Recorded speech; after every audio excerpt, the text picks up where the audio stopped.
smoke is quieting down. Seems like we've got to a lot of the smoke. Dub, you got smoke? All right, so this past week was crazy on the JBP. On episode 829, right? Things got a little funny. And I don't mean ha-ha funny. I'm talking about people was acting funny, fake smiles, awkward silences, walking on eggshells kind of funny. You know what I mean? Because once again, the cast had to tiptoe around Melyssa Ford. And honestly, it's getting old. Like, it's getting a little corny, right? It's like, it's whack. Let's get right into it, right? A couple weeks ago, Melyssa Ford hit Twitter with something nobody saw coming. She promoted her OnlyFans account. Not just promoted it, but did it in a way that made you tilt your head. Like, wait, this you? This you, shorty? Aight. Look at the files. Mel, did you come up with a decision so we could talk about what we saw over the weekend, or we should just man, we'll leave it alone. Yeah. Remember when Joe called you? Yeah, no, it's all. Okay. Yeah, Corey, I think we got to put that mac and cheese preheat. Mel, you was trying to get to. Mel, look at me. You was trying to get to the bag. Damn. Racks all right. Yeah. My sleepwalking shit, I did not expect to come back to work and it not be mentioned. Right. Even though that was beyond my control. Yeah. More or less. I mean, you led by example with that. Yeah. I mean, you. But wouldn't that be stupid to come to work in this workplace with the people in this workplace and say, Yo, don't talk about that. yo, don't talk about me sleepwalking, y'all. And the sleepwalking didn't go public. All right, so when Queen's Flip brought up the uncomfortable conversation on the pod, right? Finally. And the team, they linked into it a little bit. So that was kind of cool. I mean, it's a public tweet. It's on a timeline. It's free content. But nah, Melyssa Ford, she shut it down immediately. But she was embarrassed that Joe Budden really had to call her about it. And really, how the community reacted also, right? Joe being Joe saw the moment and tried to turn it into content like always, right? He reminded the room that he led by example when he aired out his own sleepwalking incident on the pod a couple months ago. But instead of standing on business, the rest of the cast went into defense mode and had a million excuses. They was like, oh, but Joe's voice is more powerful than ours. When he talks about something, this becomes a whole narrative. Ice, Flip, Ish, they all start tweaking and geeking like when Joe start, proving his point. Now, if Mel had said that, I still would have been tight, but the men saying that, that's when I was like, nah, it's a little sus. It's a little sus right here.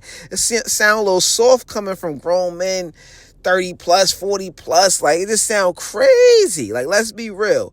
If you're afraid to talk about public information on a podcast because one person might get uncomfortable, maybe this ain't the job for you. Joe even hit him with the obvious. Wouldn't it be dumb for me to tell y'all not to speak about public issues on the broadcast? Like, come on, this is a big broadcast. It's public. Like, I would be crazy to tell y'all not to speak about certain things. That's when the excuses hit even more. It was like an overload. Flip admitted that Joe leads by example, right? Which was official, but he still tried to claim it's different. And Ish, he pulled out one of the biggest excuses of all, but it kind of bit him in the butt. He said, if your sleepwalking story wasn't public, we wouldn't have mentioned it, right? Boom.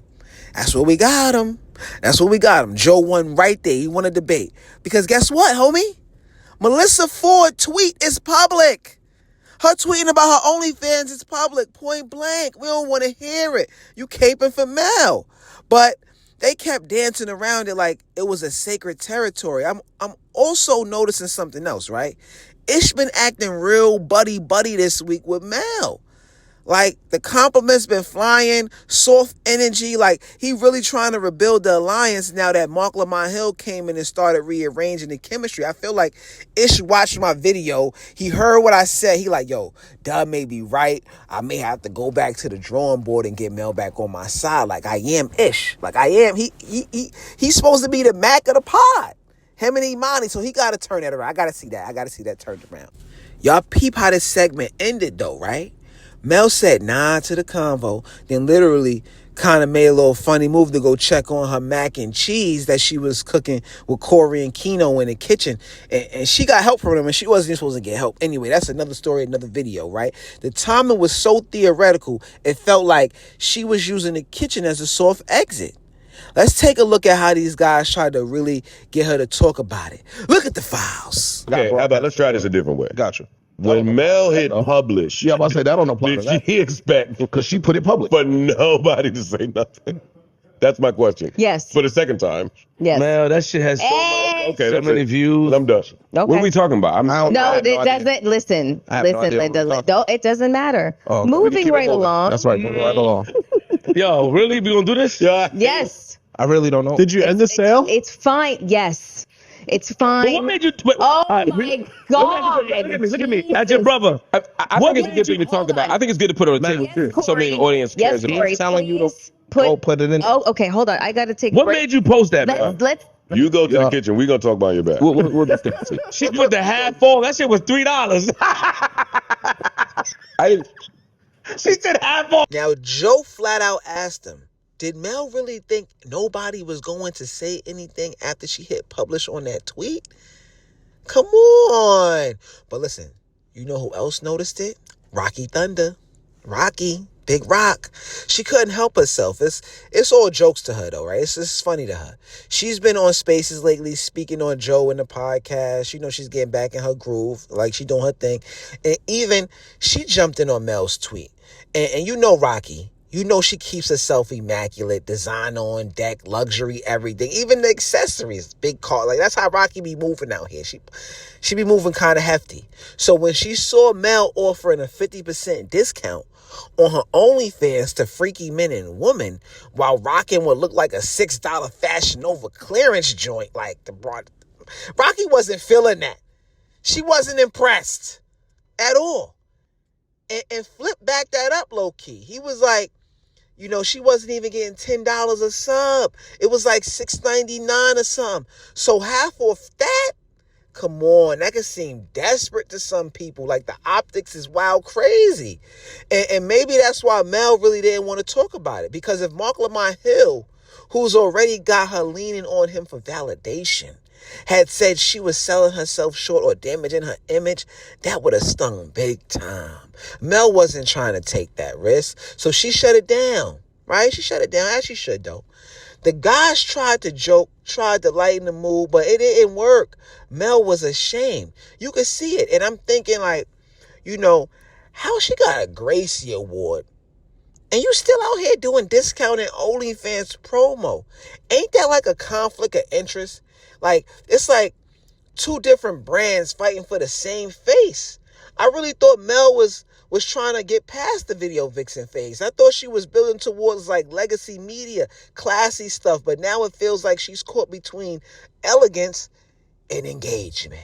Right? I think it's unfair to the cast members to walk on eggshells, especially Joe, her boss, because he shares a lot. You know, and when he insinuates that he wants you to share, you should. But, all he can do is ask. Right? He can't do too much, because if he get too pushy, y'all already know they're going to start getting real HR in there. Right? Now, let me know what you guys think. Do you think Melyssa Ford doing the OnlyFans at this stage of her career is going to help or hurt her brand? Or does she really need the little bit of OnlyFans money? She need the OnlyFans chicken. I don't know. Let me know in the comments. Let me know what you guys think. You know what I'm saying? This episode, it didn't just show how sensitive things are up there. It exposed how much the show is changing too. Right? Alliances are shifting. Eggshells is getting louder. You could crack on them joints when you're walking now. It ain't the little eggshells. It's damn near the whole egg. You feel me? So, and these brand lines are getting blurred because I don't know how to look at certain things now. You know what I mean? But hey, listen, we'll be back with the files. My guy Dub, too. That's my man, though. Gang, gang. That's my man, Big Dub.